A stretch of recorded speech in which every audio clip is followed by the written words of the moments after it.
ನವದಂಪತಿಗಳು ಒಂದು ಬಾಡಿಗೆ ಮನೆಯಲ್ಲಿ ವಾಸವಿರಲಾರಂಭಿಸಿದರು.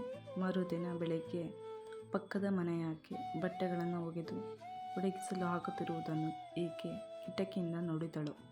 ಒಗೆದ ಬಟ್ಟೆಗಳ ಕೊಳೆ ಸರಿಯಾಗಿ ಹೋಗಿಲ್ಲ ಅಂತ ಆಕೆಗೆ ಅನಿಸಿತು. ನೀಟಾಗಿ ಬಟ್ಟೆ ಒಗೆಯಲು ಆಕೆಗೆ ಗೊತ್ತಿಲ್ಲದಿರಬಹುದು, ಅಥವಾ ಆಕೆಯ ಹತ್ತಿರ ಒಳ್ಳೆಯ ಸಾಬೂನು ಇಲ್ಲದಿರಬಹುದು.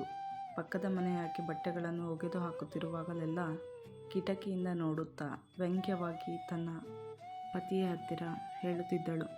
ಪತ್ನಿಯ ಮಾತಿಗೆ ಆತ ಏನೂ ಪ್ರತಿಕ್ರಿಯಿಸುತ್ತಿರಲಿಲ್ಲ.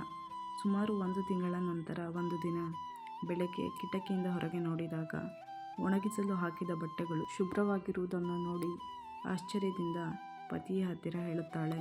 ರೀ ನೋಡಿ, ಆಕೆ ಇವತ್ತು ಚೆನ್ನಾಗಿ ಬಟ್ಟೆ ಒಗೆಯುವುದನ್ನು ಕಲಿತಿದ್ದಾಳೆ. ನನಗೆ ಆಶ್ಚರ್ಯವಾಗುತ್ತಿದೆ. ನಿನ್ನೆ ಯಾರೋ ಆಕೆಗೆ ನೀಟಾಗಿ ಬಟ್ಟೆ ಒಗೆಯಲು ಕಲಿಸಿರಬೇಕು ಅಂತ ಪುನಃ ಅಪಹಾಸ್ಯ ಮಾಡುತ್ತಾ ಹೇಳಿದಳು. ಆತ ಹೇಳುತ್ತಾನೆ, ಇವತ್ತು ನೀನು ಹೇಳುವುದಕ್ಕಿಂತ ಮುಂಚೆಯೇ ನಾನು ಎದ್ದು ನಮ್ಮ ಮನೆಯ ಕಿಟಕಿಯ ಗಾಜುಗಳನ್ನು ಕ್ಲೀನ್ ಮಾಡಿದ್ದೆ. ಆಕೆಗೆ ತನ್ನ ತಪ್ಪಿನ ಅರಿವಾಯಿತು. ಆಕೆಗೆ ಬೇರೇನೂ ಹೇಳುವುದಕ್ಕೆ ಇರಲಿಲ್ಲ.